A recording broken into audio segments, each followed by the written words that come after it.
Você pergunta e a Bíblia responde: por que precisamos de Jesus? Quero lhes convidar, amados ouvintes, para estudarmos 4 razões porque todos precisam de Jesus. A primeira razão de precisarmos de Jesus é porque Ele é a única maneira de se aproximar de Deus, nosso Criador. A verdade é que existem muitos atalhos, mas nenhum pode chegar até Deus. É certo que homens de Deus mostram a direção dos caminhos. Nem Abraão, nem Moisés, nem Davi, nem Isaías, nem profetas, nem reis, nem discípulos de Jesus, nem tampouco Buda, Maomé, L.G. White, Joseph Smith, Allan Kardec, nenhum guru sequer, somente por Jesus Cristo, nosso Senhor e Salvador, o Filho de Deus. Note que está registrado no Evangelho de Jesus, segundo João, capítulo 14, verso 6. Quando Jesus expressa suas palavras, ele diz: eu sou o caminho e a verdade e a vida. Ninguém vem ao Pai senão por mim. O autor de Provérbios escreveu no capítulo 14, verso 12, dizendo: há caminho que ao homem parece direito, mas ao cabo dá em caminho de morte. Jesus tem opção, pelas suas próprias palavras: ou rejeitamos ele por completo, ou o aceitamos como nosso Senhor e Salvador. Observe estas palavras do próprio Jesus: quem não é por mim, é contra mim, e quem comigo não ajunta, espalha. Evangelho de Jesus, segundo Mateus, capítulo 12, verso 30. Por que somente Jesus é o caminho para Deus? Por que não há outros meios para chegarmos a Deus? Esta é uma das perguntas que vamos responder no curso desta pregação. Alguém pode perguntar: não somos todos filhos de Deus? Por que precisamos de alguém para chegarmos a Deus? Será que Deus foi embora? Será que Ele não quer chegar até nós? De forma alguma. Deus nos ama. Ele não gosta da nossa desobediência. A Bíblia nos ensina que nós mesmos nos separamos de Deus. Meus amados ouvintes, é lamentável saber que o islamismo, judaísmo e tantos outros grupos não creem na divindade de Jesus Cristo. Ainda espera um Jesus rico financeiramente falando, com um trono de ouro. A vinda dele foi um contraste do que se esperava na época. Nasceu numa manjedoura, com animais, não teve assistência médica nenhuma, cresceu sem ter vida boa aqui na terra. Veja o que Lucas registrou no Evangelho de Jesus, capítulo 9, versículos 57 e 58. Jesus respondeu a alguém que queria segui-lo: a raposa tem seus covis, e as aves do céu ninhos, mas o Filho do Homem não tem onde reclinar a cabeça.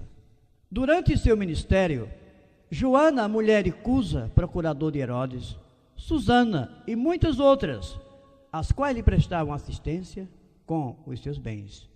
Lucas 8, versículo 3. Quando nós acertamos o caminho, o alvo, tornamos-nos inimigos de Deus. Quando temos inimigos aqui na terra, temos 2 opções: fazer as pazes com eles, desaparecer do lugar. Assim podemos nos livrar deles.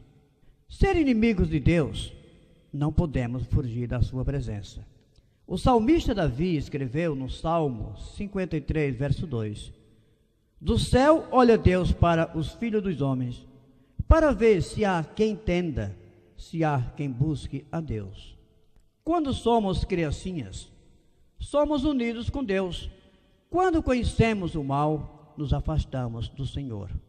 Por esta causa, precisamos convertermos, ou seja, mudar de vida, ao Senhor, que se compadecerá dele, e voltar ao nosso Deus, porque Ele é rico em perdoar. Isaías 55, 7b. Seus pecados fazem separação entre vós e o vosso Deus. Isaías capítulo 59, versículos de 1 a 2. Eis que a mão do Senhor não está encolhida, para que não possa salvar, nem surdo o seu ouvido, para não poder ouvir. Mas as vossas iniquidades fazem separação entre entre vós e o vosso Deus, e os vossos pecados encobrem o seu rosto de vós, para que vos não ouça. Pois todos pecaram e carecem da glória de Deus. Não há distinção. Romanos capítulo 3, versos 23. Mas em Jesus Cristo podemos nos aproximarmos de Deus novamente. A coisa boa é que Deus estabeleceu a paz por intermédio da morte de seu Filho. Romanos 5, 10 registra: porque se nós, quando inimigos, fomos reconciliados com Deus, mediante a morte de seu Filho, muito mais, estando já reconciliados, seremos salvos pela sua vida. Precisamos de Jesus porque Ele oferece a liberdade verdadeira.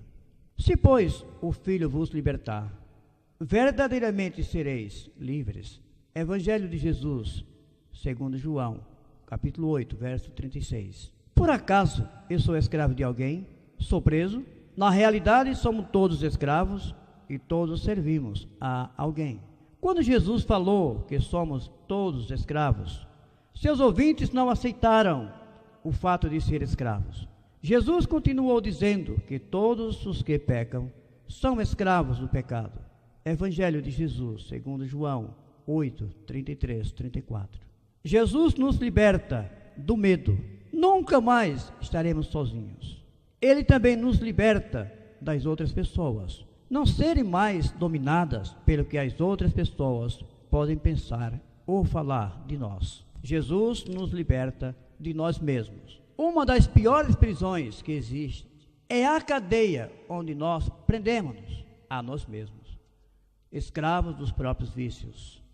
Muitas vezes até reconhecemos que estamos errados, mas nem queremos mudar. Jesus nos liberta do pecado. Esta escravidão leva para a morte. Às vezes até queremos mudar, mas os hábitos já nos dominam e não conseguimos fazer o que sabemos o que é certo. Precisamos de Jesus porque Ele oferece estabilidade. Muito se fala em estabilidade hoje em dia. Vivemos num país de aproximadamente 176 milhões de habitantes, com milhões de desempregados, com milhares de enfermos, violências, corrupções, milhares de famintos, viciados, separações de casamentos, mortalidade infantis e tantas outras coisas que nos afetam nossas vidas. O que se observa são pregadores modernos oferecendo estabilidade para quem sofre destas desigualdades sociais que o nosso país oferece. O propósito da vinda de Jesus Cristo à Terra não foi oferecer e trazer estabilidade desta natureza para ninguém, porém, muito mais do que isso, a salvação eterna para todos os que nele creem. Esta é uma estabilidade eterna. Se esforce, amigo, para adquiri-la. Jesus, prestes a morrer fisicamente, e os apóstolos voltaram para suas casas, desesperados, perguntaram a Jesus: e agora, o que vamos fazer, Senhor? Jesus responde no Evangelho de João, capítulo 16, verso 33. Estas coisas vos tenho dito, para que tenhais paz em mim. No mundo passais por aflições, dificuldades, mas tende bom ânimo, eu venci o mundo. Agora, prezados ouvintes, preste atenção nas palavras de Jesus. Evangelho de Jesus, segundo João 14, 27. Eu lhes deixo a paz. A minha própria paz eu dou a vocês. Eu não lhes dou essa paz como o mundo a dá. Portanto, seus corações não devem ficar nem perturbados, nem com medo. Precisamos de Jesus para ter um final feliz. Quem gosta de ver um filme onde o herói morre no final? Quantos contos de fadas têm um final triste? A vida vai terminar para todos nós um dia. O autor de Hebreus registrou no capítulo 9, versículo 27. Cada pessoa tem que morrer uma única vez e depois disso ser julgada. Isso não é conto de fada, nem é novela, nem filme. É vida ou morte. Você vai querer ter final feliz nesta hora? Note o que está escrito no Evangelho de Jesus Cristo, segundo João, capítulo 11, versículos de 25 a 26. Jesus lhe disse: Eu sou a ressurreição e a vida. Quem crê em mim, mesmo que esteja morto, viverá. E todo aquele que vive e crê em mim, nunca morrerá. Você precisa de Jesus para se aproximar de Deus, ser livre de verdade, para ter uma vida estável, terminar a vida vencendo?